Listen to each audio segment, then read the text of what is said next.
Olá pessoal, tudo bem com vocês? Aqui quem fala é Ricardo Torques, professor de Direitos Humanos e Estratégia Concursos, e nós estamos gravando esta videoaula para analisar especificamente o Decreto 5296 de 2004. Esse decreto ele tem por finalidade regulamentar duas leis infraconstitucionais relevantes aqui à proteção das pessoas com deficiência.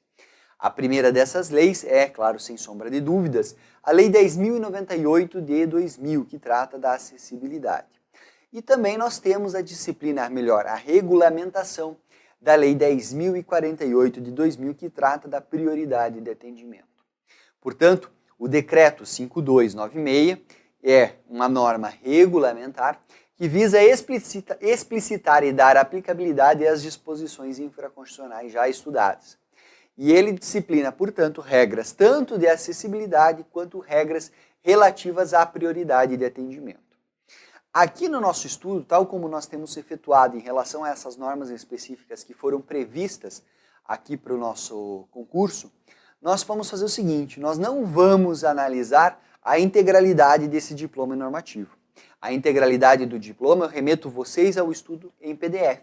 Que é, claro, sem sombra de dúvidas, o nosso instrumento mais importante de aprendizado. Aqui, você vai analisar essa aula comigo, para que você possa reconhecer quais são essas principais regras, para que você possa identificar quais são esses principais pontos, e daí aparar algumas arestas e com algum conteúdo, com algum conteúdo memorizado para a sua prova. Daí você faz a complementação com o estudo em PDF e com certeza você vai conseguir acertar aqui as questões de prova que eventualmente envolvam essa temática, perfeito? Lembrando, pessoal, esses decretos regulamentares, em geral, eles não possuem muita relevância para a prova, a não ser que eles, em relação à questão deles estarem ou não estarem expressos no edital. Eles podem até estar expressos ou não estar expressos e podem ser cobrados. Mas dentro da temática do concurso que você vai fazer, dificilmente nós teremos aí a possibilidade de cobrança ou teremos o interesse do examinador em cobrar isso diretamente, porque não está diretamente ali relacionado com as atribuições do cargo. De toda forma, é uma matéria que está dentro dessa questão da proteção à pessoa com deficiência. Façamos aqui análise ainda que de forma objetiva desse tema. Portanto, vem comigo, vamos começar agora a análise do decreto 5296, com as regras as regulamentações atinentes à acessibilidade e à prioridade de atendimento. Lembrando que a acessibilidade é disciplinada lá na 10.098 e a questão da prioridade de atendimento na 10.048. Ambos são diplomas do ano de 2000. Perfeito? Portanto, regulamentação de 2004, vem comigo. Primeira regra que você deve saber é o âmbito de aplicação desta norma. E esta norma, ela vai se aplicar a essas de acordo com esses 4 itens aqui. Primeiro, ele será aplicado para a aprovação de projetos arquitetônicos e urbanísticos, ou seja, após a edição dessa norma, lá desde 2004, tem sido aplicado aos novos projetos arquitetônicos e urbanísticos que porventura sejam aprovados. Envolve também obras e prestação de serviços sob a modalidade de concessão, permissão e autorização ou habilitação. Novamente, a regra é obras e prestação de serviços. Claro, estendendo aqui para a concessão, para as formas de prestação de serviço público, certo? Concessão, permissão, autorização e habilitação ou habilitação.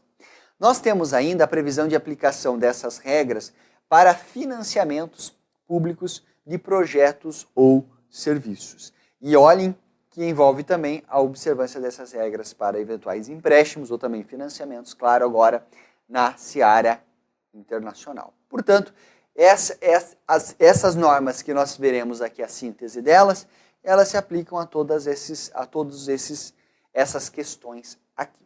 Ok, pessoal? Primeiramente, vejamos uma regrinha de acessibilidade. E essa norma aqui, ela acaba sendo importante porque ela traz uma síntese do que é, não de acessibilidade, pessoal, de atendimento prioritário. Ela traz uma síntese do que é para fins do decreto, quais são as formas, quais são os instrumentos de atendimento prioritários que devem ser assegurados. Você bem lembra que lá na Lei 10.048, nós simplesmente temos a referência do atendimento prioritário. Não há uma explicitação de quais são esses serviços. Eu trouxe alguns exemplos e aqui nós temos a especificação de vários serviços abrangidos pelo atendimento prioritário. Vejamos, portanto, aqui, de forma bem objetiva, quais são esses serviços. Vejam, assentos preferenciais, mobiliários de recepção e de atendimento, aqui aplicado aos cadeirantes, para cadeirantes, viabilização do serviço de Libras, pessoal, que é a comunicação por sinais, capacitação de pessoas, é prioritário, você veja que o atendimento prioritário, ele envolve inclusive atuações a serem observadas pelo poder público, no caso, capacitação aqui das pessoas que tenham contato com pessoas com deficiência. Áreas especiais de embarque e desembarque, sinalização, utilização de serviços de cão-guia, para quem tem deficiência visual, muito relevante, e atendimento especializado, ok? Agora sim, pessoal, dentro das regras de acessibilidade, nós temos a seguinte norma, que ela vai dizer o seguinte, ó, que as normas técnicas de acessibilidade, elas devem ser observadas, devem ser atendidas pelos projetos arquitetônicos e urbanísticos, ok? Claro, sempre que eles atenderem a essas regras de acessibilidade, eles devem conter o símbolo internacional de acesso, que é disciplinado também em uma legislação específica. Ok, pessoal? Portanto, esse é o contexto aqui das primeiras informações que nós temos sobre o assunto. Além disso, nós trouxemos aqui para vocês mais algumas informações importantes. Vejamos só. A construção, reforma e ampliação de edificações, e essas edificações, tanto de uso público quanto de uso coletivo, portanto as privadas de uso coletivo, devem seguir as normas de desenho universal, e não apenas as normas de desenho universal. Por isso que é uma regulamentação, acaba trazendo algumas outras especificidades, e aqui você deve ligar o seu alerta para lembrar. Vejam, além de observar as regras relativas ao desenho universal, devem observar as normas da Associação Brasileira de Normas Técnicas, a ABNT, que trata de normas específicas. E além disso, pessoal, deve observar códigos e posturas municipais, planos diretores das cidades, entre outras normas que possam fazer referência aqui a questões de acessibilidade. Lembrem-se, pessoal, que como eu comentei com vocês, as normas de acessibilidade, normas de proteção a pessoas com deficiência, não se restringe às normas federais. Nós estudamos essas normas porque elas são cobradas em prova. Mas nós não podemos limitar ou pensar em relação à proteção a apenas essas normas federais. Nós temos também normas de caráter estadual e, porventura, podemos ter normas municipais disciplinando questões específicas, tal como nós temos ali explicitado, código de posturas ou até mesmo o plano diretor. Ok? Além disso, pessoal, para o planejamento de urbanização e agora nós vamos falar sobre vias, praças, logradouros, parques e demais espaços públicos, entre as obrigatoriedades de acessibilidade está o que, pessoal? Vejam, prevê a construção de calçadas, rebaixamento de calçadas com rampas acessíveis ou de elevação de via, piso tátil direcional e pisos de alerta. Portanto, são aqueles mecanismos que eu já falei para vocês. É a eliminação daquele desnível que nós temos entre a via pública e os acessos às calçadas, calçadas lisas que permitam o andar, principalmente para pessoas cadeirantes, o piso tátil lá para a pessoa que tenha deficiência visual, entre outras regras de acessibilidade devem ser observados nas vias, praças, logradouros, parques e demais espaços públicos, ok? Na sequência, pessoal, as normas acima, ou seja, essas normas que nós vimos aqui para as edificações de uso público e coletivo e para essas vias, praças, logradouros, enfim, devem ser observadas também, pessoal, para as marquises, ou seja, elas devem ser feitas de acordo com a ideia do Código do Desenho Universal, observando as normas técnicas e as legislações, e também devem ser acessíveis, certo? Contendo os elementos, vejam só, contendo os elementos de... E aqui, na verdade, a norma acaba por especificar uma série de outras questões, outras coisas que devem observar aqui essas normas. Então nós temos as marquises, e ele vai citando. É uma norma regulamentar, é bom que se diga isso. Então ela tem esse caráter explicitatório. Todos elementos de sinalização, cabines telefônicas, embora isso se torne cada vez mais raro, né? Em 2004 ainda era frequente, eventuais terminais de autoatendimento de produtos e serviços, por exemplo, um terminal de atendimento bancário deve observar essas normas, telefones públicos sem cabine, a instalação das aberturas das botoadeiras e dos comandos, demais elementos do mobiliário urbano, então vamos colocar aqui mobiliário urbano como um gênero, certo? Devem observar essas normas de acessibilidade, ou devem também ser aplicados ao solo urbano para posteamento, e também espécies vegetais projetados para circulação. Por exemplo, pessoal, quando nós temos lá numa praça pública algum ambiente que fica para embelezamento, que eles criam algum arbusto, esses arbustos, esses ambientes, eles não podem prejudicar as normas de acessibilidade, certo? Como eu disse para vocês, tem que ser assim, aqui pessoal, o estudo, você tem que pôr isso na prova. Às vezes, professor, isso aqui é extremamente chato. Eu sei que é chato, não tenho o que fazer. E eu não tenho nem mesmo como desenvolver uma didática para tornar isso aqui menos chato.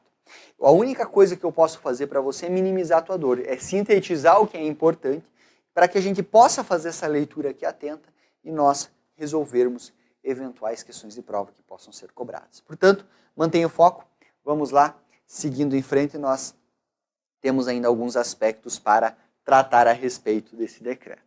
Trouxe aqui para vocês mais alguns aspectos previstos lá no decreto. Ele fala o seguinte, em relação à construção, reforma e ampliações de edifícios, né, de uso público, nós já vimos essa parte, pessoal, acho que acabou repetindo aqui no meu slide. Beleza, só aqui embaixo, então esquece esses slides aqui, esquece essa informação, repetiu. Vamos aqui, ó. Em relação à questão dos semáforos, né? Em relação à questão dos semáforos para pedestres, então aqueles que indicam se você pode ou não cruzar a via. Eles devem ser instalados nas vias públicas, né? Uma obrigatoriedade, e também devem possuir aquele mecanismo que sirva de guia ou de orientação para a travessia de pessoa com deficiência ou com mobilidade reduzida. Ou seja, de modo que permita a pessoa, por exemplo, a pessoa que tem dificuldade para locomover, a hora que começa a piscar, ela diz assim, pare, não cruze mais, volte ou não comece a travessia. Ou até mesmo a questão da sinalização sonora, a fim de indicar para aquela pessoa que ela pode ou não pode cruzar naquele momento a via que ela pretende atravessar. Perfeito? Portanto, mais uma regrinha que nós temos aqui regulamentar dentro do decreto 5296 de 2004. Na sequência, pessoal, eu trago para vocês aqui o seguinte, a construção, ainda dentro da construção de edificações, agora, de uso privado multifamiliar e a construção, ampliação e edificação de uso coletivo, né? Veja que é de uso privado multifamiliar ou de uso coletivo, devem atender, segundo o decreto, as normas de acessibilidade. E essas normas de acessibilidade, elas são específicas, pessoal. Vejam, na interligação de todas as partes, né, de de uso comum ou abertas ao público, conforme o que prevê a ABNT. Nós já vamos especificar, mas eu quero só que você compreenda o que é isso. Vejam, pessoal, eu não estou falando que uma unidade, uma casa, uma residência, por exemplo, um condomínio, porque é multifamiliar, ele deve ser acessível internamente dentro dos apartamentos. Vejam, eles devem, nas áreas de interligação, nas áreas de comunicação entre as demais unidades multifamiliares, nós devemos ter regras de acessibilidade. Portanto, ao você ingressar num condomínio de casas fechado, condomínio fechado de casas, esse condomínio não quer dizer que dentro dessas casas, essas casas devam ser construídas com acessibilidade, mas significa dizer que aquele passeio público ali, o local público de caminhar, o local público de acesso deve ser sim acessível. E para isso, o que fez o decreto? O decreto disse que áreas externas e áreas internas dessas construções devem ser acessíveis. Nós não estamos falando de áreas privativas, certo? Quando nós falamos de áreas internas. Nós estamos falando da área externa, por exemplo. Vem cá comigo que fica mais claro de eu falar pela tela. Pense, por exemplo, num condomínio. O entorno nesse condomínio, que é uma área externa, deve ser acessível. Dentro do condomínio, nessas áreas de comunicação, também devem ser acessíveis. Eu não estou dizendo que dentro do apartamento ou dentro da casa nós devemos ter acessibilidade, mas sim nas áreas de uso. Vejam, lembre-se só, é sempre quando se referir em áreas de interligação de todas as partes de uso comum ou abertas ao público, sejam elas externas ao condomínio, não estou usando o exemplo do condomínio, ou seja, ela é na área externa a essa edificação multifamiliar ou de uso coletivo, seja na área interna dessa edificação. Perfeito? Além disso, em relação a estabelecimentos de ensino, pessoal, e aqui tanto público quanto privado, eles devem ser acessíveis. Por quê? Porque é um local público, concorda comigo? Diversas pessoas passam por aquele local, embora haja uma restrição de quem possa acessar, é um local de público, certo? Devem observar as normas técnicas da ABNT e, claro, formação dos professores para atendimento às pessoas com deficiência. Novamente, a regra do estacionamento, acho que você não vai esquecer desses 2%, ele acaba se repetindo em várias normas específicas, lembrando que aqui ela vai se aplicar para estacionamentos privados multifamiliares ou para as construções, para os empreendimentos de uso coletivo. Perfeito? Portanto, pelo menos 2% ou uma vaga deve ser assegurada. E além disso, pessoal, é obrigatória a sinalização visual e tátil, a adoção de elevadores ou pelo menos espaços que permitam a adaptação de elevadores. Lembre-se disso. É um espaço privado, não é necessário colocar o elevador, mas a estrutura da construção deve permitir para o caso de eventual adaptação futura. Perfeito? Na sequência, pessoal, temos aqui mais algumas regrinhas relevantes aqui à parte do decreto, que vão prever o seguinte, que nas habilitações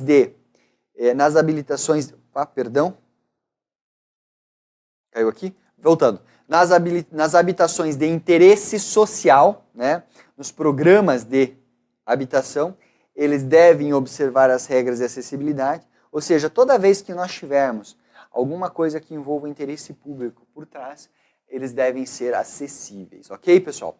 Na sequência, normas de acessibilidade também devem ser asseguradas no sistema de transporte coletivo, né, terrestre, aquaviário, metroviário, ferroviário e aéreo. É o que nós temos ali. E por fim, pessoal, acesso à informação e comunicação, né?